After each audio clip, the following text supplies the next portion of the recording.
So now we come to look at what's happening next, the next couple of months, what's going to keep you busy in terms of painting commissions. And I have to send out a massive thank you to David Schooley, who'll probably watch this video at some point, to look at his entire army that he sent me of this classic undead 4th edition models, which I have spent the last few days putting together. And now I can confidently say that everything's complete, everything's ready to roll. I just need to get it in the spray booth, start laying down some primer, probably mostly all white, I think, for everything, because it's if you look at the 4th edition army book, most of the color schemes are like really quite bright, lots of reds and greens and purples and blues, and of course all the bone as well. Like most of it's all the skeletons, and especially the cavalry and the infantry, are all in this bone color, which I'll need to use white as a primer for that. I hope to do some videos on at least the skeletons and maybe some of the other models in the range. I don't think I'll have the time to do everything. As you can tell, videos are sort of slowed down because of the amount of work I've been taking on, and I've been trying to push through the orders as quickly as possible, which is wonderful. I'm really happy that the orders are coming. I couldn't complain about that at all. Not one little bit. I'm really happy that these orders are coming through and people are entrusting me to paint their armies for them as collections for them to display or to play, and I've enjoyed every single one of those. And this is another big project that I'm really looking forward to getting into. I think it might split into 2 parts. There's quite a large cavalry-based element to the army, so they've got, there's 12, I think there's 11 cavalry warriors, but there's like a champion, maybe there's like a white lord and a necromancer as part of that unit. We've got Archon the Black on his flying chariot. We've got 2 chariots here. We've got a couple of carrion, and I think I'll do those sections first, and then I'll leave all the infantry-based models last in the second month. That's kind of my plan of attack with this army anyway, and see how I go. I think it'd be really nice to see I think that's how David really wanted it too anyway, initially, more of a very mobile cavalry-based army. And just to see the flying chariot in action would be just something to behold. But we've got Krill as one of the characters there amongst them, and Dieter Helschnicht as well on his Manticore. And we've got a nice, beautiful arrangement of especially these characters here, which I know you can't see from this particular angle, but you'll get to see them later. Some wonderful Gary Morley characters, plus some beautiful, I think these are Ali Morrison Marauder miniatures, which were taken out of the blister, fresh out of the blister. So really looking forward to getting to start this army. And thank you again, David, for sending this to me, mate. I really appreciate it. And I hope this is the first of many projects I can work with you on.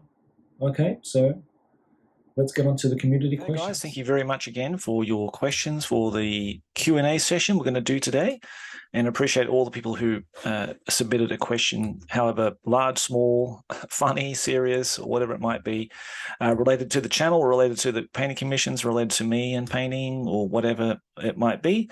And right now I'm just going to go through all the YouTube comments that were sent in to me through the community page. So first off, Delivery Grot says and asks, if you have to choose one edition for the franchise to end 40k and fantasy, which would it be? Okay, if you had to choose which one edition to end 40k and fantasy. Now, I think you're meaning like in the past or currently. I don't know when exactly, but if it was in the past, then I think maybe perhaps 4th edition is my favorite edition of fantasy. So if 4th edition had ended and there were no more other fantasy editions after that, I would have been quite happy, because it would still have a big 4th edition player base using all the cards and all that kind of thing. So if that's what you mean, Delivery Grot, thanks again for your question. But yeah, 4th edition would have been a nice ending for me for fantasy, even though 5th edition I do play, and I did play it when I came back from the UK. 4th edition is still at my heart the ultimate edition for me. Williams Wargames asks, how long were you talking into the void on your podcast before you started getting engagement and feedback? Okay, how did you maintain your enthusiasm for it while that was going on? Yeah, that's a good question. Basically, we didn't. Well, we had engagement through the Discord, through our Crown of Command Discord Facebook group, but generally people don't really comment on the podcasts at all. And it's only now through Spotify they've got an area where people can submit feedback, but then I don't even know that it's there. It's really weird. People do send emails, and they did send emails early in the beginning, like a couple of years ago, to say, hey, Josh, thanks again for the podcast. Really enjoying it, mate.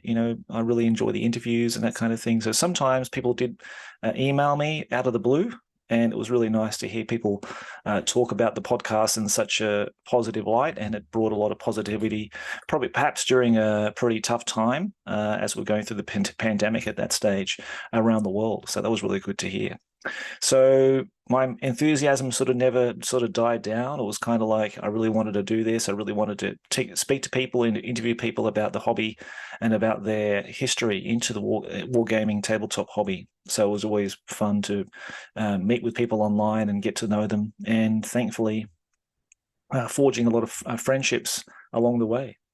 And the next question, Williams Wargames asks, what is your current rate for rank and file figures? Okay, so he's talking about the commission I'm doing at the moment. So the commissions, when they come in, people ask for quotes, of course, and they give me a list of models they have.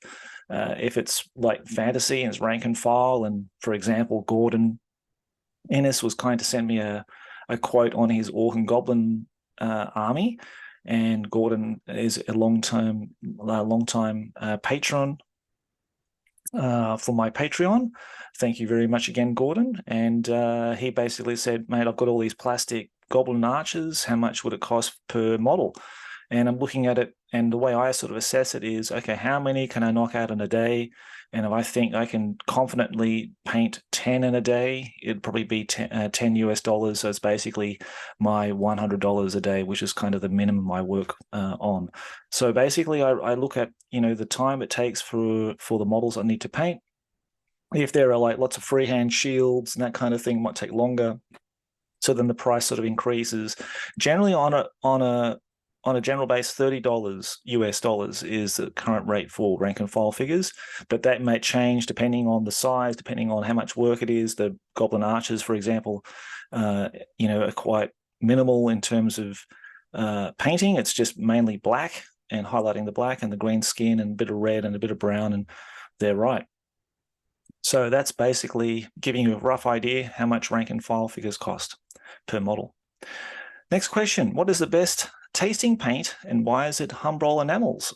Well, I haven't tried Humbrol enamels since I was about 15, painting my Tamiya cars and tanks and making an absolute balls up of it. So I don't remember actually tasting those, thank goodness. I don't think I would have survived and lived through the experience. And anybody who does taste Humbrol enamels, I think you should stop that right now. It's obviously a really bad habit that's going to affect your health in a really negative way. Now, I went through a phase of licking my brushes and that kind of thing. I don't do it as much now as I used to. And to be honest, I don't really know the taste of paint. I don't really. Actually, I was using my airbrush the other day, and the paint in the air I was actually breathing it in. I could taste it on my tongue. Not actually taste the paint, but I could feel it. I could feel the which is stupid. I should be wearing a mask, shouldn't I? So, what are the key ingredients to an old hammer, i.e. Rogue Trader Warhammer Fantasy Battle 3rd Edition paint job, and how would you personally approach it? How does it differ from the Red Era? Another great question, and I had to think about this one a lot. I think obviously the colors that they used in Rogue Trader, like really early Rogue Trader, were really subdued. So, they weren't like these bright reds, bright blues, bright greens. And it really depended on the painter. So Mike McVeigh would have this really sort of very highly contrasting, lots of inks. He would use a lot of bright colors. But then, like Dale Hurst or maybe other painters, like maybe John Blanche is probably a really good example of that, would take a much darker approach. The best the best resource for really old Hammer models was the Heroes for Wargames publication by Tiger Publications. And it had a wonderful array of miniatures and their sort of the painting style at that time. I think they were, personally, I think they were primed in black, but I could be wrong. Maybe they were all primed white, but they had a much darker, much more naturalistic kind of look to them. But it really depended on the painter. Like Kev Adams works in there, he had a very sort of vibrant green, luminous green to his skin tones, and other people chose a much darker kind of skin tone. So for Red Era, definitely prime white, definitely use those primary colors to its full effect. So use like reds with orange or yellow in it as well, and mixing inks in there or using glazes to really make them really vibrant. I guess that's the biggest difference between the two. The old Hammer sort of style was much more grittier, a lot more kind of grays mixed in there, not whites, and for the highlights and that kind of thing. And only a very small splash of color. Everything was very drab and very dark. Okay, so thanks again, Williams Wargames, for your questions. I really appreciate those, and I hope I answered those to satisfy you, mate. Okay, now, Mad Cat Carter, if you had to define the primary aspects of old Hammer style paint jobs, how would you do that? I put my 2 pennies on it first, but you obviously understand the old style better than I. Well, actually, to be honest, I mean, I started painting when I first got my HeroQuest set, and the first images I saw of miniatures painted were Mike McVeigh's models. So it's sort of, that was kind of the template. In terms of the and I relate that as being old Hammer, and Mike has a very distinct style, which obviously was the sort of the brand style at the studio and in all the publications and everything. Everyone sort of emulated Mike's painting with these very bright, beautiful colors and very wonderful, very smooth transitions and blendings and that kind of thing. But then you had a lot of different other painters that had very vast different paint styles. And that was one of the unique things about the old Hammer. Each person had a very unique style. And then when Mike's painting style became more and more popular, Tim Prow obviously joined the studio team, and he had a very similar style to Mike. And it all everyone sort of, in unison sort of wanted to paint very similar to that kind of approach. So, yeah. Primary aspects of old Hammer style paint jobs. Dry brushing would be one of them. I think a lot more dry brushing was done back then, and then compared to later styles of painting, I think that became more prominent then. If that's one aspect to it. And the banners were more wild, and the color scheme, especially like Chaos. If you look at the Realms of Chaos books, they were just crazy, just off the wall crazy. They were just not just the sculpts and the miniatures, but the paint jobs as well. They were given a lot of more freedom to express themselves, and I think it became much more constrained later on, and the artistic direction changed, and it was very much okay. It had to be like red spears, spear shafts, not black, not brown, that kind of thing. And it sort of changed dramatically from there. So thanks again, Mad Cat Carter, for your question. I really appreciate it. Okay, now Cole Billington asks, if you could resurrect one single old Hammer game system that would never be abandoned again by Games Workshop, which one would it be and why? Really, really good question, this one too. One single old Hammer game system. Let's see. I'm thinking Epic, as in, they had different iterations, but I'm thinking about Epic Space Marine, the 2nd edition. I wish that never, ever ended. I think, they should have just kept stocking it. They should have kept stocking the miniatures and just, had it on sale, not in the stores as much, but like in mail order, and just continued that same system, maybe evolving it from Titan Legions to another set, which had another, sort of like a version 1.5, version 2 of the rule book and that kind of thing, and just kept evolving it that way. So for me, yeah, I think Epic was the game I played the most during the early 90s, and still love it today. So yeah, I wish they would never had stopped producing second edition Space Marine Epic. So thanks again, mate, for your question. Really enjoyed that. Okay, now let's go on to some more questions now. Okay, so we've got another few questions here from a separate post, and I'm going to try to pronounce this name, but it's Ethnarches. I won't bother pronouncing it, but you know who you are. So it says, you probably want questions related to the studio. Well, I guess this is somewhat related, so here it goes. What are your best tips to increase your painting speed, and have you learned to paint faster since becoming a commissioned painter? Okay, good question. I think speed of painting, obviously I've been a fast painter for a long time, and it was one of the reasons why I endeavored to become a commissioned painter, because if you can't paint fast, you're not going to make enough. Well, you're not going to, if you can't paint, if it's like your 100% income, you're just not going to make it as a commission painter. So the speed is really important, that you get those, especially those rank and file figures, turning over really quickly. Characters you can spend a bit of time on. To give you an idea, the Phoenix Lords I did for Tim Baxter, which I've now happily sent back to the UK this week, I was doing those one a day. So I was knocking out the whole paint job from morning till, from 8 o'clock in the morning until 6 p.m. at night, it would be finished. And maybe the banner would have to be done on a separate day and that kind of thing. So that gives you an idea of the speed you need to be at. And so no distractions, no kind of, I was watching some videos in the background or listening to podcasts or whatever, and having a short lunch break. But yeah, you just develop speed over time. And it's just one of those things. I've been painting for now 30 years, and I haven't had many times in my life where I've just put down the brush. I've always been painting every day, and I think that's a part of the skill set that I have, is that I can paint fast and fairly neat, and not Golden Demon winning standards, but they look pretty good on the table as like an army painter, basically. So now, tips to increase your painting speed. I would just say, just practice. Keep painting more and more and more. That's the only way you become faster. You'll find ways, and you've probably seen them in my videos when you watch me painting. It's kind of that layering, wet blending.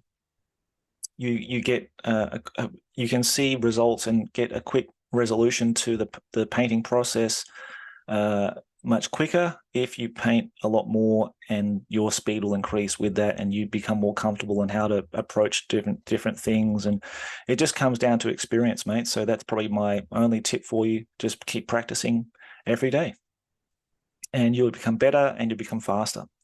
It's like artists. If you look at Adrian Smith, for example, on his videos, the speed he can draw an illustration is quite incredible. I mean, that would take me forever. I couldn't draw anywhere near as good as Adrian, but he can knock out those drawings so quickly. And Mark Gibbons would be the same, and all those guys have been in the industry for like 30 plus years. They can just go, and it's all done very, very quickly. It's kind of the same sort of thing. Now, obviously, some techniques are faster than others, but I'm not asking about that. It's really more, are there some general tips to increase speed without losing much quality that are independent of technique, like layering, blending, etc.? I mean, for me, I would just, if you want to increase speed, like the way I sort of learnt from going back to the 4th edition starter set, was just painting those high elf spearmen and archers just one after the other, and just not blending, because I didn't really know how to do it. I was just basically just giving them base colors, just painting everything in base colors, and then going through with a fine brush and doing all the black lining and that kind of thing, just making them very neat, as neat as I could. And I wish I could see those miniatures now to compare them, actually. I know who's got them. I'll have to just contact him one day and say, can you please take some photos and send them to me, so I can see the difference between, 30 years ago to now. And so that would be a really nice, look back in time to see how I painted back then. when I was about 17 or so, when I really started learning how to paint and really was serious about how to do it. But yeah, just keep it neat, keep it simple. Don't worry about the blending. Don't worry about the layering, all that kind of stuff. Just keep it neat. Maybe give it a wash if you want to, just to add some more depth and contrast to your colors. And I think, with the paint technology nowadays, and I've just recently, as of yesterday, got some of those Citadel paints for the first time in 20 odd years. I think now I'm really quite impressed with how they are. Actually, I want to sort of experiment more with their contrast paints and that kind of thing as well, and bring those into videos. And because as the paint technology is developing, they're creating more ways of you getting miniatures painted quickly and to a better standard. And I want to try to explore that a lot more down the track as well, so that not that contrast paints are the answer for me. I don't believe they are, but they'll add something more that I can add to my paint jobs in certain things. I think they'll be really, really quite helpful. But yeah, just keep it simple, keep it neat, and that way you'll develop speed over time, and then the layering, blending, and all that other kind of techniques will come later. So hopefully that makes sense. I struggle with painting very slowly, and being a commission painter, you need to be fast. So maybe you have something that could help me and others. Thank you, Josh. Okay, so thanks, mate, for your question. I hope that really helped you. If not, look, just send me a message or we'll get in touch and talk about it. But yeah, basically just take it one step at a time. Just keep neat, keep it simple, and the speed will come and the speed will follow. And it's all down to practice. The more hours you put into it, the more benefit you'll get out of it. Okay, so next question here, at DB9631, your opinion of the build quality of older skeleton sculpts, considering the smaller parts, for example, the bones involved, do they feel solid? That's a good question. I actually assembled, as you'd seen previously, all those plastic skeleton models from that would be late 80s, I think, when the Skeleton Horde set came out, or 1990 or something like that, when Citadel Miniatures were then embarking on these multi-part plastics. And I've got to say, yeah, they are very fragile. Thankfully nothing has snapped or nothing has broken. Some arms are popped off because I think it's just to do with the glue that I'm using. But apart from that, they feel fairly solid, but they're very thin. But then I had the Underworld set from the Undead set, box set of that, which are the modern equivalents of those. And they are also, fairly fragile. One of the swords broke off it, and off one of them. And they also have that sort of bendy, plasticky kind of feel to them. So, but I'm really surprised that 30 years on they're still okay. They were still on the sprue, some are loose, and they still went together really nicely. There's no there's no sort of visual, or there were no feelings of it that it was degrading at all or anything like that. The plastic was still perfect. So that's just testament to the quality of the miniatures and the plastic they were using, I suppose, at that day. But yeah, they're small parts. They're small. They're fiddly, and but they're beautiful. I think they're just wonderful models. So thanks for your question. I hope that answered your question to the best of my ability there. Okay, so here we go. CHF451. I think this is Cameron. I'm not sure, but maybe Cameron in the US. Do you have any measures to balance commission work with your own unpainted models? 1 day per week, 1 hour per morning? Just do your own models in between commissions, etc.? That's a good question. And for the first, until recently, I have been hardly even touched my models. Very, very, very, very limited in the amount of time I had. I sort of, and that was just mainly because A, I was really busy with commissions. B, I felt really excited about painting the commissions, and I really wanted to, get them done quickly. Like, I have a 1 month turnaround. So basically, when I start a project, 1 month later, they're finished. And it could be, if it's like a Blood Bowl team, it could be like 4 or 5 days that they're done, or a 4-day turnaround. So in that kind of environment, I haven't really got time to really do a lot of my own stuff. And it's only recently, in the last week, I actually did the Empire the Knights Panther model you saw in the community section there. That's the first model I've painted in a long time. So I'm really happy that I've started that as part of a painting challenge on the 4th edition Facebook group, and it will coincide with the Call of the Crown 3 painting challenge we're going to run starting October. So yes, starting to get back into the mojo of things and getting my inspiration again back to just for an hour or so a day to paint some of my own models if I have time. So thanks again, mate, for your question. Really appreciate it. Okay, now let's see. Okay, that's all the questions we have from YouTube. Now let's go to Facebook and just check out our questions there. Okay, so for Facebook, thanks guys for putting your questions in at the Crown of Command podcast community section. So Rob Ottaviano, I hope I pronounced that correctly, Rob. So Rob's been part of the Crown of Command YouTube channel ever since I started. So thanks again, Rob, for your question. I really appreciate your support, mate. So Rob pointed out and found that I had a Marauder Giant sitting there from David Schooley's collection of Undead. He'd also sent me a Marauder Giant. He said, are you going to paint the giant legs flesh color? I certainly am. I'm going to paint it pretty much the same as the box art from 4th edition. I think that's the way David would like me to paint it. So yes, definitely flesh color.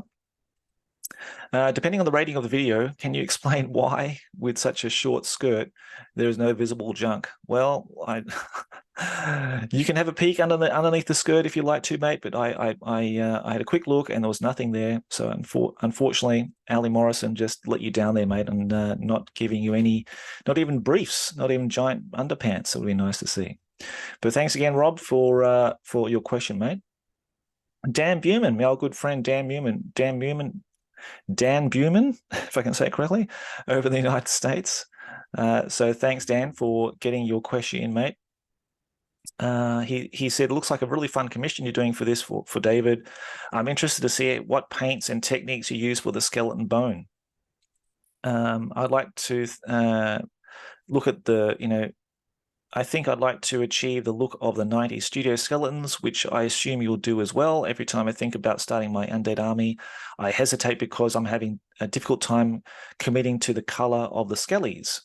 Do I go for a brownish tone or brighter white and black? I'd love to hear your thought process and maybe even a video painting said skellies. Well, Dan, you're in luck because I have started doing a couple of videos. One will be on the skeletons, basing on the Mike McVeigh article in the 4th edition rulebook for Warhammer Fantasy Battle, where he took one of those skeletons and he painted it from start to finish, basically from like a white primer bone base coat and then ink washes and that kind of thing.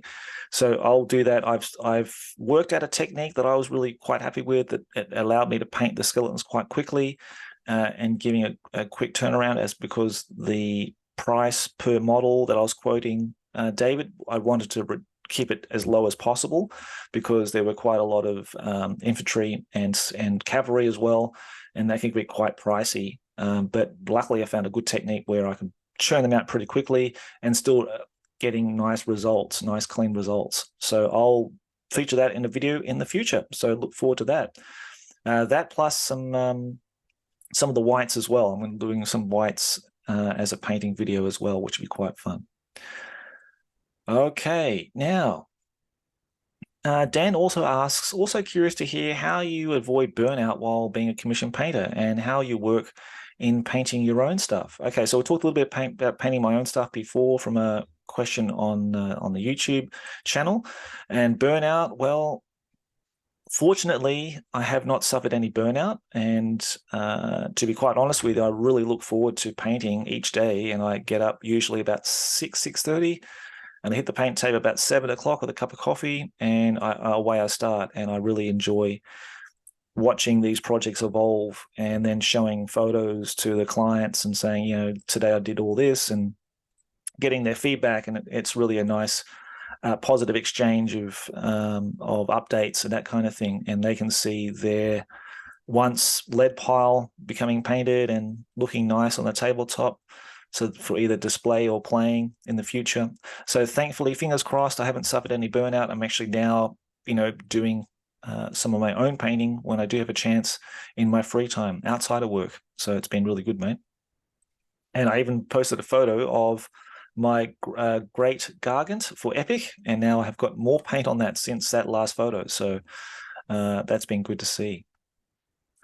Okay, now Thomas Hebel asks, where do you get your models? Are those yours? And I just answered Thomas, no, actually this is a part of a commission from David in the US. And now we'll just pop over to the other group, Crown of Command group, to check out any last questions we have for you. Okay, so the last couple of questions we have here, one from David Martin.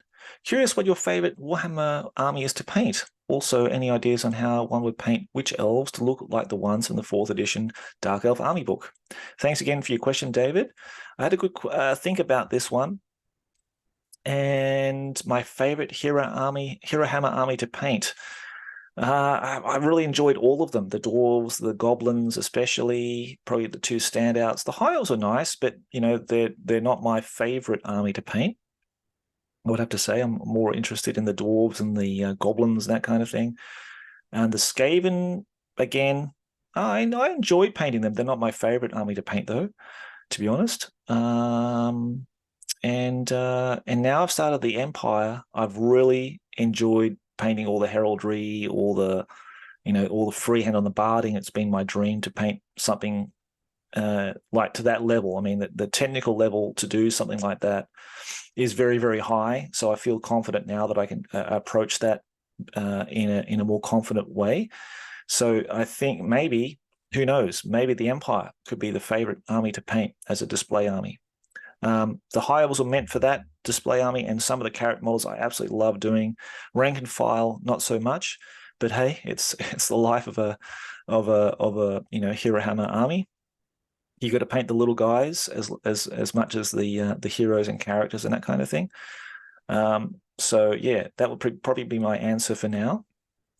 Definitely the dwarves would rank up there very highly, because those Ali Morrison design models I've been looking at and obsessing over for years. The Kev Adams Night Goblin models, again, obsessing for years and years about those models, and having to paint them has just been absolutely beautiful to do.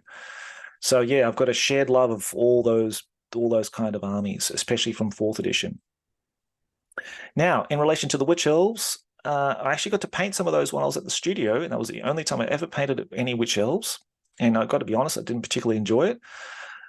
So I think I primed them white, and then for the skin, I used an ivory base, and I mixed some kind of pink in there as well to give them like a really palish pinkish kind of skin tone, and then highlighted with white. The rest is kind of more metallics and blacks, and the hair is more of a sort of like blue highlighted with ivory, or pink highlighted with ivory, that kind of thing. So look at the book, look at the pictures in the army book. Start with the base color of the skin tone in sort of like a pinkish pale color, and then black everything out on their armor, because most of everything is all black, and if it's not black, even the metallics, paint that black as well, or just prime them black, and go reverse and just paint the skin tones and the hair in really bright sort of pale colors, and just block in all the other colors after that. So good luck with that. I hope you succeed in painting those wonderful dark elves. And Richard, finally, from Bringing Battle Wargaming, that's the YouTube channel. Of course, Richard and his good friend Jason bring us a lot of great battle reports of 2nd edition 40k. He asked, how do you stay focused and not get bored? That's a good question too. And if you're talking about commissions, this is my job. So I take it very seriously.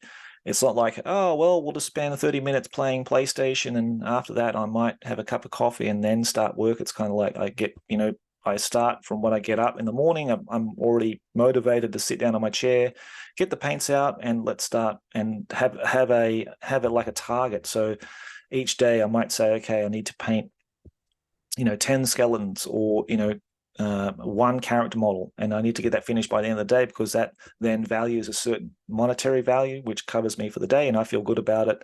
At the end of the day, I know that I've done my work, and then after that, it's more family time when I can knock off at the end of the day. So that's how I stay focused. And to be honest, I just do not get bored painting. It's the love. I've done it for 30 years. If I got bored with it, I would have quit painting many years ago, mate. So thanks again, Richard. Thanks again for all the questions from the community. I hope you enjoyed the answers to the questions I gave you. We will do this every 4 to 5 months or something, or every 6 months. We'll do a Q&A as part of the studio update. And I hope you look forward to some more videos in the future. We've got, of course, the undead videos, some painting ones of those coming up. We've actually got a podcast coming up as well with Krell, my good friend from the Old Will Lives podcast. He's coming on with me next week. It was going to be tomorrow, but now it's scheduled for next week. And we're going to talk all about the 4th edition undead book. Krell is I think his Christoph is his real name, from Sweden. Really good guy. Very entertaining to listen to. So I really look forward to doing that and bringing you very much an undead themed month, I think, while I get through David's wonderful Gary Morley undead sculpts. So we've got that to look forward to. Hero Quest Adventures will be coming up. I haven't started filming as yet because it's school holidays. It's very warm up here, and of course I've got to work. So it's kind of when I find time. I'm actually going to Australia next week. So 7 days from today, I'll be going to Australia for a week to visit my family and friends down there and help out with my parents moving their house. So I've got quite a heavy schedule booked over the next couple of weeks or so. So if the channel's a bit quiet, that's why. But I really wanted to get this update out to you guys before I left. But hopefully I can get some more videos out over the time that before I leave. And when I get to Australia, I'm really hoping, fingers crossed, that I get to meet up with Marcus Blackman from Wereweevil Miniatures, and he'll bring along his Epic Space Marine 2nd edition armies for Eldar and the Orcs.